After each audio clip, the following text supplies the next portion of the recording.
Right, we had a KIA for the center sprocket on the Huffy Carnage. Right here, this sprocket lost a bearing. This one seems pretty solid. I could not find or get my Huffy Carnage replaced. This is a Huffy Mayhem. It's exactly like the other Carnage. It's got that long suspension system with it. However, this has got that 660 aluminum construction. 661 salmon sprocket. It's also got the fatty tires.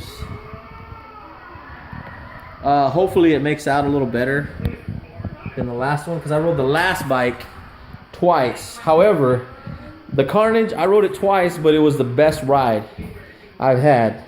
And the hardware didn't stand up. I think it was more the assembly, whoever put it together. I didn't check the center sprocket. I've already checked this one. I've checked the handlebars. The front lug nut was loose, which was rubbing the brakes. But other than that, this bike seems to be in much better condition.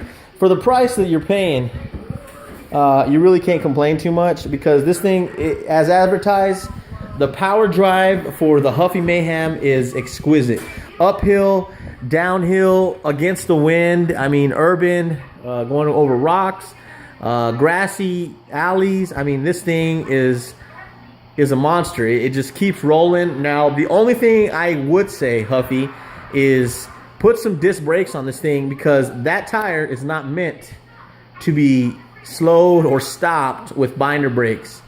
Now, they do work, but when you go, that bike has so much forward momentum that you can smell the brakes burning, not even going on an incline. I was on a straight pavement at Walmart, and I used the brakes to stop when I picked up speed, and the thing smelled like burnt rubber already. So, Huffy, let's get it together.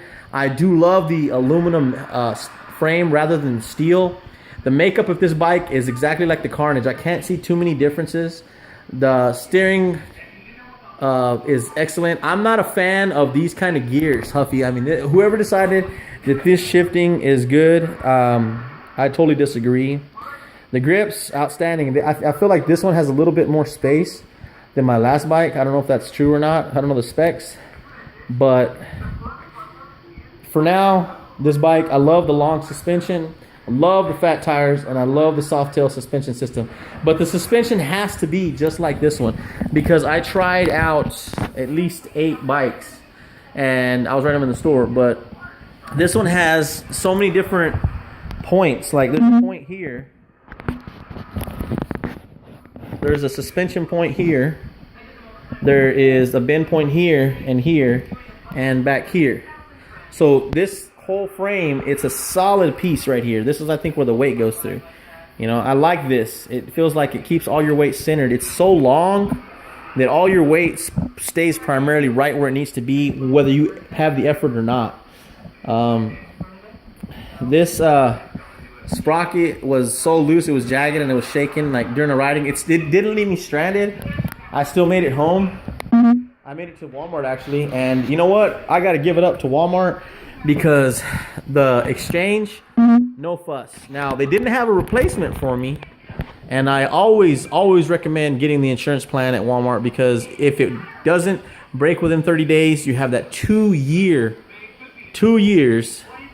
to cover all your bike in case any of it fails. And Walmart, I gotta say again, bravo. As long as you got your receipts and you're not trying to get over on them, they're fast, they're efficient, and they let you go out there. The only problem is they don't keep, you know, this is the only one we found, and we took 2 store trips to find a bike like this. They did have a Huffy similar 3.0 tire system, but it was a hardtail, and that was at Academy.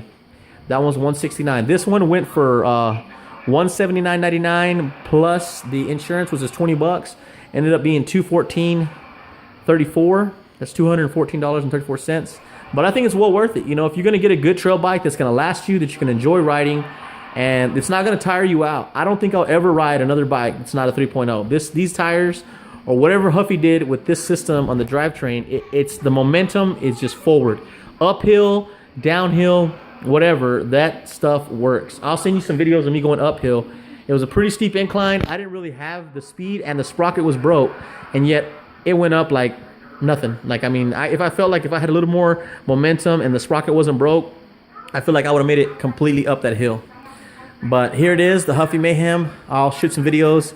Hopefully this one lasts longer than the other. However, if this does break, I think I'm gonna switch from the soft tails, because I was told, I looked at some other YouTubers and some RGI, and these guys say that when you have a suspension in the rear with these kind of department sale bikes, that the parts for the back are usually less, they're not as good, they're not as durable as a hardtail.